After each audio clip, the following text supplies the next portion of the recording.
Hi again, it's Glyn from Global Animal Welfare Solutions, and I've just come back from Belize, and I thought it'd be a good time to go through my medic kit. I used some bits and pieces out there when I was there, so I've gone out, replaced most of it. There's still a few pieces that I need to get, but I thought it'd be a good time to just go through a basic first aid kit, which is all it is. It's just a first aid kit, something that I've used since I've been travelling, and I've added to it. I've taken stuff out which I don't use, and basically it's a lot better for me anyway than what you can get in the supermarkets. You tend to go to the supermarkets or any of the pharmacies and get like a ready-made first aid kit. But the only good thing about that is you've got a pouch or a bag that you can actually start your own.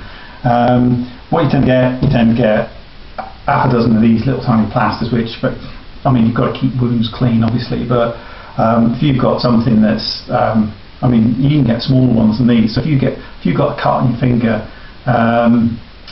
I mean, it's better than nothing. But realistically, if you've got a cut that small, I ask you, what are you doing putting a plaster on it? You know, a bit tongue in cheek, but obviously you've got to keep it clean. So you get one of those or a few of those. You get an elevation sling and a load of safety pins or pins, and that's probably about it. And a pair of scissors, usually really poor quality scissors. So, because obviously first aid kits are generally made down to price, they're made down to a price point. So basically what I did, that's rather bad English, but what I did when I started travelling is I started to make my own. And I went out and I got a good basic pouch. This just basically came as a pouch on its own, no contents, no nothing. I got it from Nomad Medical. There's a lot of companies in the UK, or a company in the UK, they do travel clinics and stuff. So the Nomad Medical, they can put you up a medic kit as well, or a first aid kit. But I sort of did my own. I mean, I've had this for probably 15 years now. It's getting a bit worn, but it's got lots of room. It's basically, you've got pouches and dividers and Velcro and straps and places for labels, and it can even hang on your belt, and you can even lock it. The zips have got locking zips, and like I say, 15 years in rucksacks, bags of trucks, cars, chucked around, and it's basically beginning to wear through here, but it's ideal. So that's the base to get a good bag to put all your stuff in, ideally waterproof. If it's not waterproof, there's ways around it. And like I say, you can make it as big as you like. This is just a sort of small personal first aid kit for me, and it works. You probably can't see, but there's quite a bit of stuff on here which I'll go through now. So that's your first step. So what I did do from the first aid kit, probably starting with dressings and what have you, is the elevation sling. So obviously it's good for what it's designed for, raising broken arms and you know, strapping up your arm across your chest and what have you. But it's also good if you can roll it, you can tie it really tight, you can put a stick in it, you can twist a bit of a tourniquet type of thing. You can even use it as a bit of bandage, and you can, you know, use it to cover your head if the sun gets too hot as well, and yeah, everything else. So again, a little bit light-hearted, but it is useful, and I certainly wouldn't be without one of these in my first aid kit. On the subject of bandages, usually a couple of great bandages. I mean, you can get field dressings which come complete with obviously the dressing and the bandage and what have you. They're not that easy for civilians to get hold of them. I mean, you can go mail order and stuff, but generally if you're talking about going to Boots, Tesco's, your local Walmart, that kind of thing, we don't tend to stock them. So just some bandages. They're very useful for sprains, and you know, if you haven't got your elevation sling, you can do a sort of figure eight and get the bandage around you, you know, elevated that way. And also holding on dressings as well. So I usually keep a couple of those in my first aid kit. Speaking of dressings, what I also tend to keep is some low adherent dressings, or quite a few of them. They're very handy. I had a bit of an accident, ended up getting my legs quite badly scuffed up, and some of them quite deep. So some or non-adherent. I mean, these are, one says non-adherent, one says low adherent. They're low adherent wound pads, dressing pads, whatever you call them. They come in different sizes, and again, some of the sizes are probably a bit too small for what you need if you're out off the beaten track. I mean, it's not bad. I mean, if you've got a reasonable sized cut, obviously it's better than plaster. So I usually pack quite a good selection of those. And they're usually quite cheap. You get own brand ones. I mean, I've got some Asda ones, some Tesco ones, not promoting any particular company. So that's what I tend to keep. Medline is some I got overseas, but anyway, so those I keep a whole selection of those. They're quite good, non-adherent dressings. Speaking of plasters, I do take some plasters, but generally what I take is a fabric strip. So basically, it's much more useful than a pre-cut plaster, because obviously you can cut it to the size you want. That's all I got left after I came back from Belize, after all my various scrapes. So I've gone and stocked them back up. I mean, this is a Boots one. I mean, basically what I did is, I was quite lucky. I'm in Hereford at the moment. There's a Boots, there's a Tesco's, there's a Sainsbury's, there's an Asda, and they're all quite close. So basically you can go around, and then what happens is some items are cheaper in some stores than others. So I went around and I just happened to find out that I found the fabric strips were cheaper in Boots, but the low adherent dressing pads were cheaper in Asda, and the fabric tape, which I've got, which I'll go through in a minute, was cheaper in Tesco. So a bit of shoe leather, and you can save quite a bit of money, and usually that you're talking like £1 or £2, $2 to $3, that kind of thing.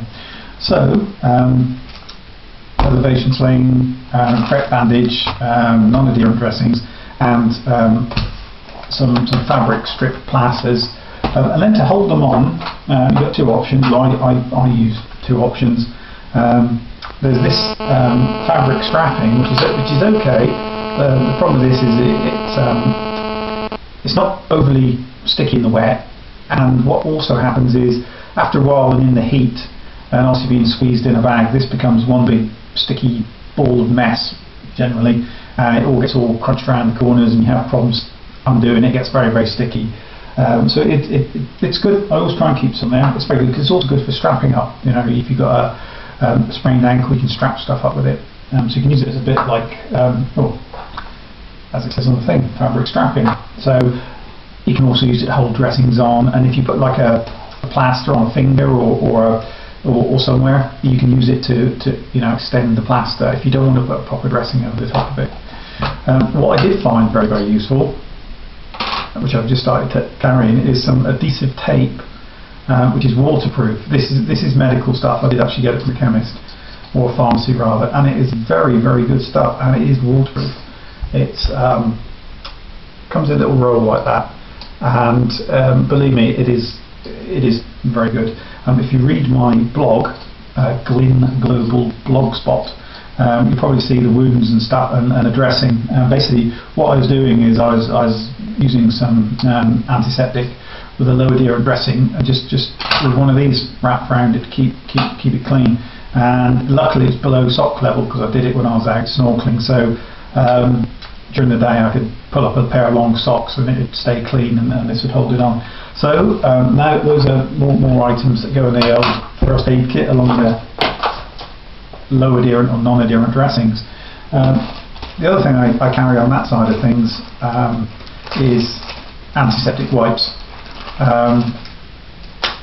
They're quite good. Obviously, if the wound's dirty, or you want to clean it, these are obviously good if you haven't got any running water and proper disinfectant.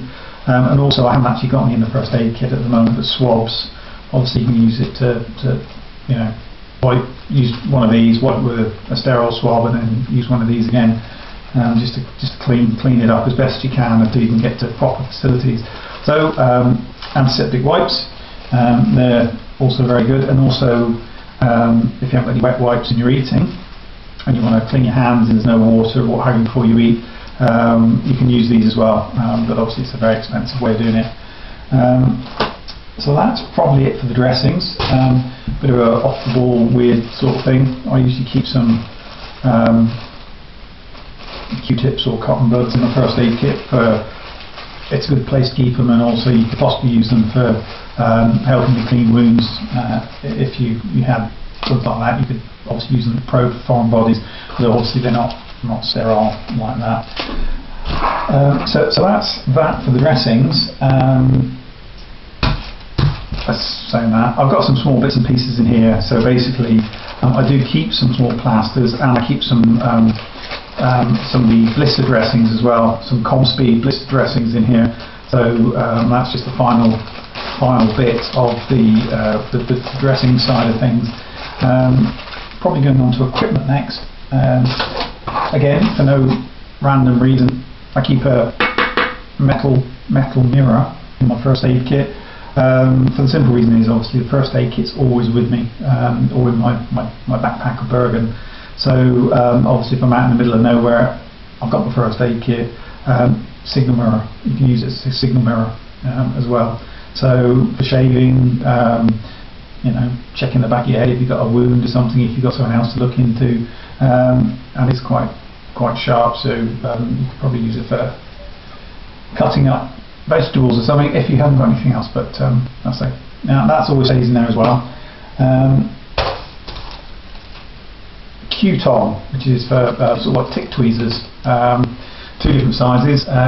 If you're anywhere like Europe where you've got Lyme's disease, you need to keep an eye out for ticks, particularly obviously on your lower legs and all over the place.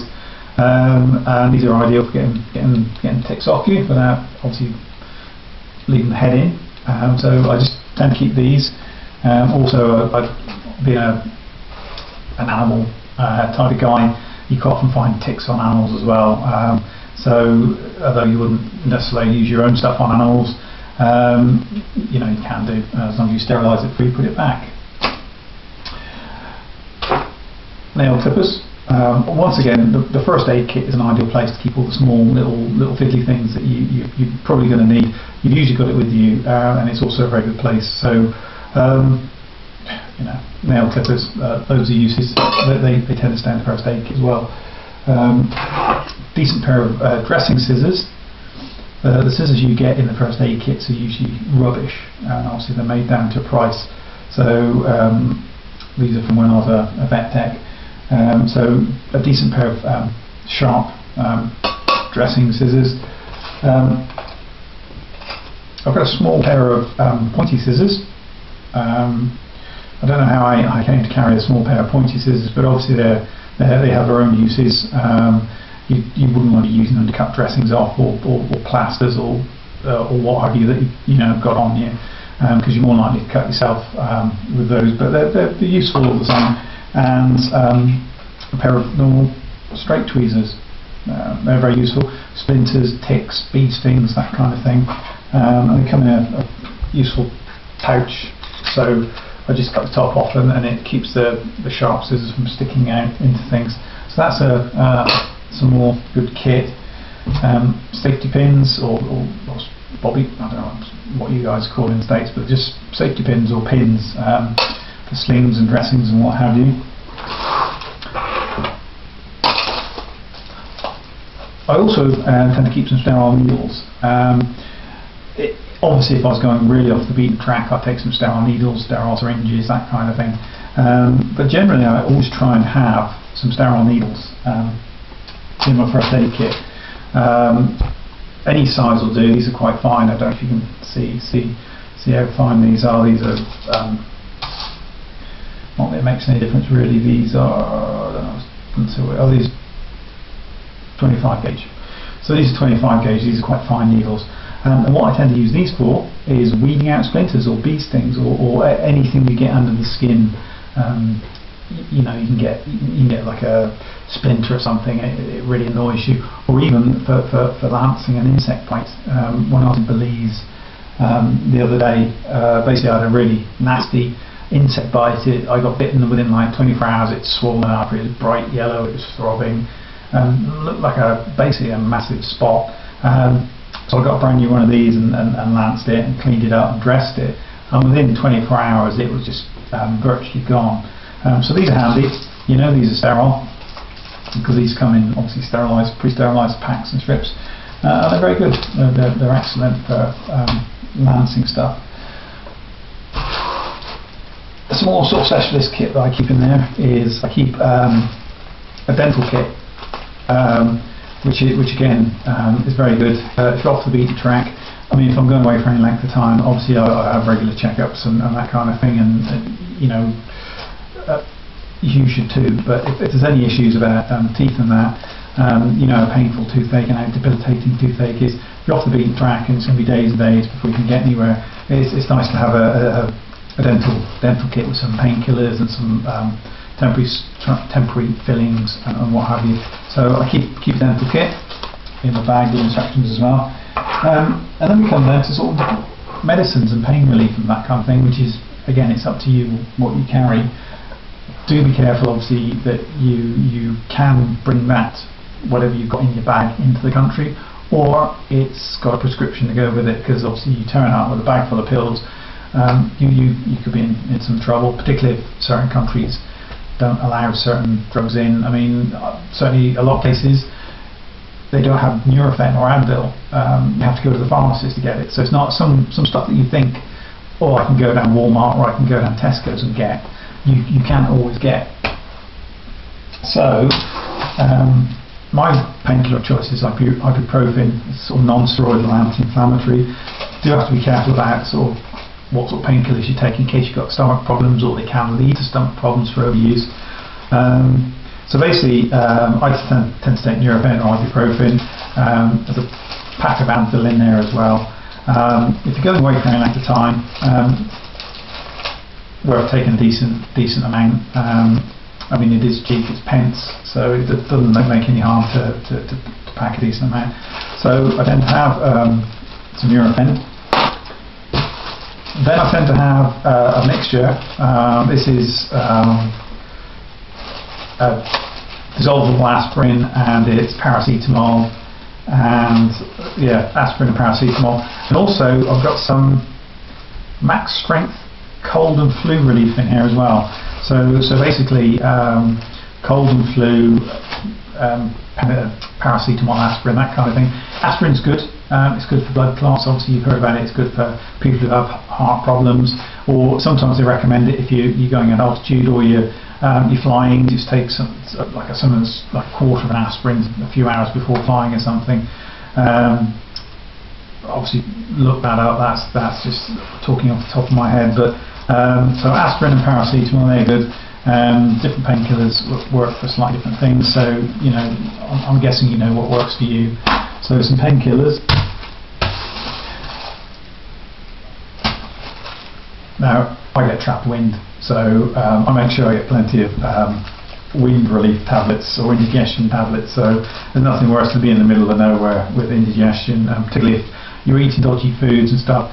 You'd be looking at you know, tummy problems are probably the most common problems you get when you're travelling, whether it's the trots, or whether you get indigestion, or whether you get wind.